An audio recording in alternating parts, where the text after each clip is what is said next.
It's a cold, rainy night in the walled city of Cordoba, medieval Spain. Watchmen guard the city, unaware that an entire army of Christian soldiers are about to launch a surprise attack. In a single night, they conquer the entire city, bringing the Muslim rule to an end. All over the land, Muslim cities were being conquered and taken over by the Christians. But amidst all of this, one city remained unconquered: Granada. Thanks to its strategic position and the enormous Alhambra Palace, the city was protected, and it remained untouched for another 200 years. To this day, the Alhambra Palace still stands as one of the most beautiful pieces of architecture ever made.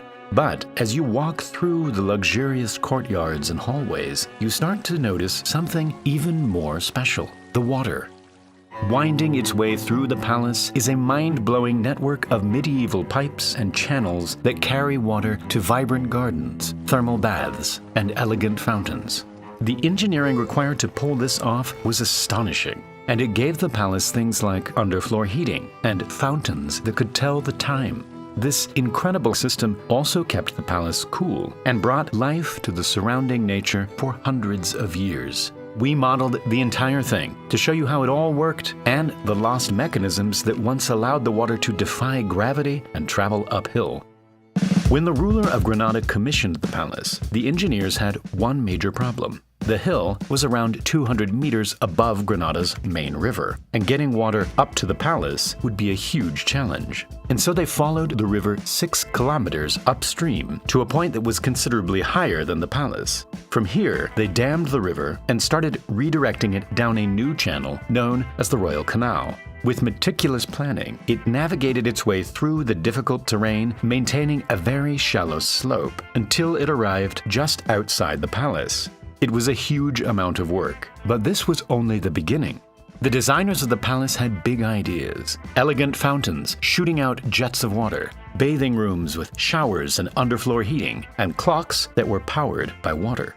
All of this required much higher water pressure than the Royal Canal provided. And so to get around this, the engineers started digging out a large pool in an area much higher than the palace. Below this, the water from the Royal Canal would flow into an underground pipe and collect in a well 60 meters below the pool.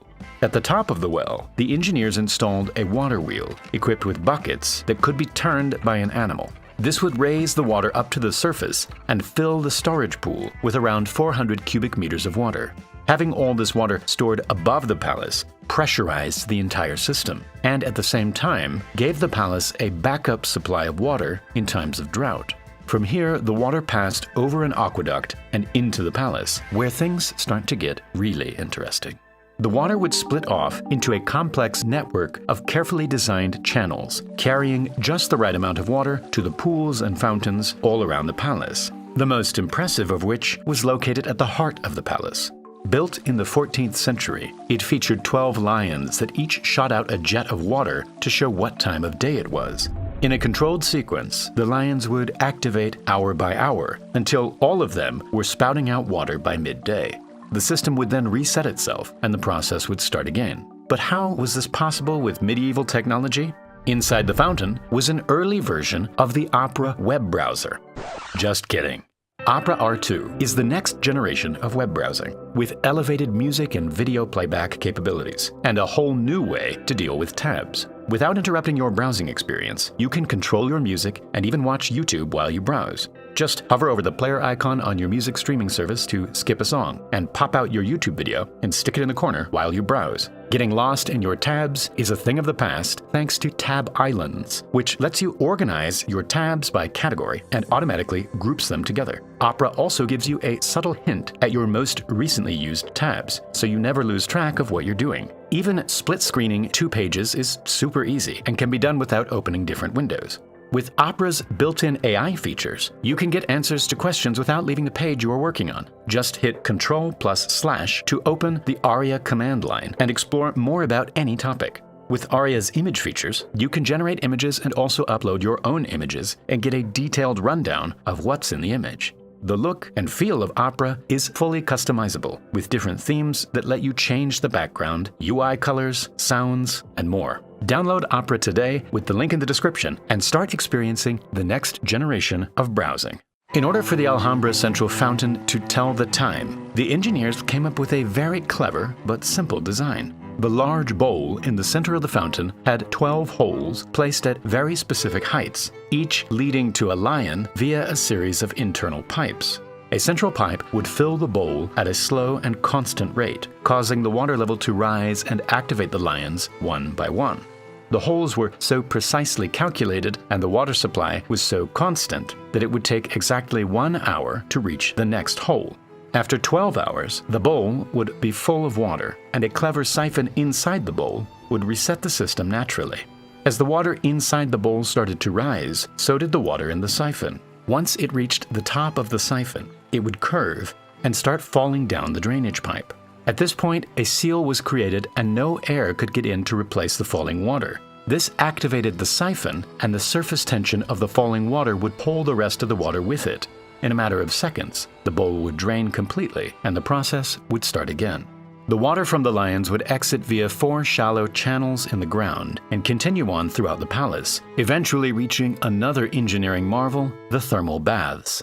This is where the kings and diplomats would come to relax and make deals. It featured a cold plunge pool, a hot room with heated flooring, and a steam room. The water would enter a control room underground and pass through a copper boiler that was heated by burning wood. From here, the water would flow through pipes to various fountains and showers around the baths. To provide underfloor heating in the hot room, the steam from the boiler was directed through channels underneath the marble floor. From there, the steam would travel up through pillars in the steam room and exit through small vents, filling the room with water vapor. The roof had a series of star-shaped windows that could be opened and closed to control the level of steam. As the water continued on through the Alhambra's network of fountains, channels, and pools, it had another benefit: cooling.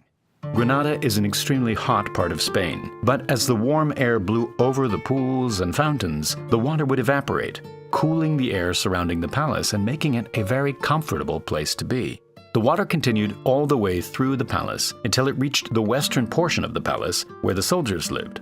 It was built slightly higher than the rest of the palace, and so the water had to make a final 6-meter climb to reach it.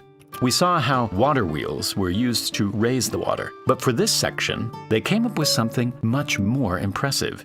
This was a special device that didn't require water wheels, animals, or any external power. Here's how it worked. Water from the system would flow into a container with a hole in the bottom, leading down to another container below. As the water traveled down through the pipe, a whirlpool would form in the top container. At the center of the whirlpool, a low-pressure area would form, sucking air downwards and into the container below. Here, the air and water would mix, and this gassy water would be forced into a thin pipe. The potential energy in both pipes was the same, meaning under normal circumstances, the water pushing down in this pipe would push the water upwards equally in this pipe. But since the water in the thinner pipe was full of air bubbles, it was lighter and could travel higher up the pipe. By passing a constant flow of water through the whirlpool, this device was able to raise water 6 meters higher than when it entered, providing water to the rest of the palace. Today, many of the clever water systems around the palace still work, and it's all thanks to the incredible engineers who made them hundreds of years ago. And now, time for the Primal Space giveaway. The winner of the previous giveaway is Graham. Congrats! In the next video, we'll be giving away this awesome Alhambra framed print. All you need to do is sign up at the link below, like the video, and leave a comment saying which part of the water system impressed you the most. Thank you very much for watching, and I'll see you in the next video.